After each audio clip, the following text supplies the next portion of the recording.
জানেন কি আজকে যে ডালের রেসিপিটা আপনাদের সঙ্গে শেয়ার করব সেই ডালটা কিন্তু দারুণ সুস্বাদু একটা ডালের রেসিপি। বিশেষত আমরা যখন বিয়েবাড়ি যাই ভাত দেওয়ার সঙ্গে সঙ্গে এই সুস্বাদু ডালের জন্য আমরা কম বেশি সকলেই কিন্তু অপেক্ষা করি। এই বিয়েবাড়ি স্টাইলের ডালটা খেতে এতটা সুস্বাদু হয়। নমস্কার বন্ধুরা, কেমন আছেন আপনারা সবাই? আশা করছি সবাই অনেক ভালো আছেন। আশা করি আজকের রেসিপি আপনাদের ভালো লাগবে। তো চলুন রেসিপি শুরু করি। প্রথমে এখানে আমি দুটো মাছের মাথা নিয়ে নিয়েছি। দুটো মানে একটা মাছের মাথাকেই দুভাগ করা আছে, আর এগুলো কিন্তু রুই মাছের মাথা। মাছের মাথাগুলোর মধ্যে একটুখানি লবণ আর হলুদ মাখিয়ে নিচ্ছি ভালোভাবে। যদি রুই মাছের মাথা না থাকে আপনারা কিন্তু কাতলা মাছের মাথাটাও নিতে পারেন।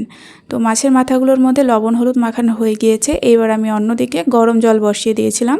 জলটা এখন ফুটতে শুরু করেছে। এবার আমি ধুয়ে রাখা মুগের ডালটা দিয়ে দিচ্ছি। এখানে কিন্তু ডাল আমি আগে থেকে ভাজিনি, জাস্ট এখানে ডালটাকে ধুয়ে দিয়ে দিলাম।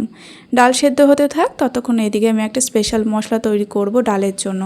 1 ইঞ্চি আদা, 5-6টা মতো রসুন, আর নিয়ে নিচ্ছি এখানে একটুখানি পেঁয়াজ কুচি। আর এগুলোকে সমস্ত কিছু একসাথে একটু বেটে নিতে হবে। আর এদিকে ডালটাও সেদ্ধ হয়ে গিয়েছে। আর ডাল আগে থেকে ভাজার কোনোই দরকার নেই। এইভাবে আপনারা ডাল রেসিপিটা তৈরি করবেন, খেতে দারুণ লাগে।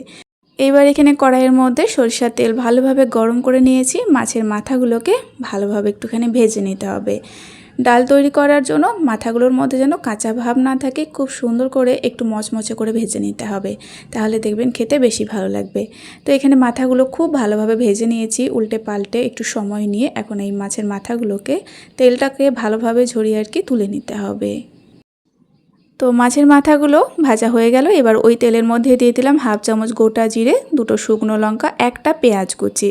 একটু নাড়াচাড়া করে পেঁয়াজটা লাল লাল করে ভেজে নেব। পেঁয়াজ ভাজা হয়ে গেলে এখন দিয়ে দিতে হবে সেই আদা রসুন আর পেঁয়াজ বাটা। দেওয়ার পরে একটুখানি নাড়াচাড়া করে মশলাটাকে ভেজে নিতে হবে 1 মিনিট মতো।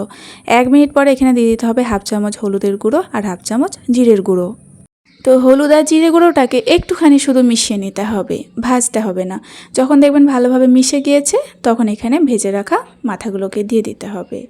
আর একই সঙ্গে দিয়ে দিতে হবে স্বাদ মতো লবণ।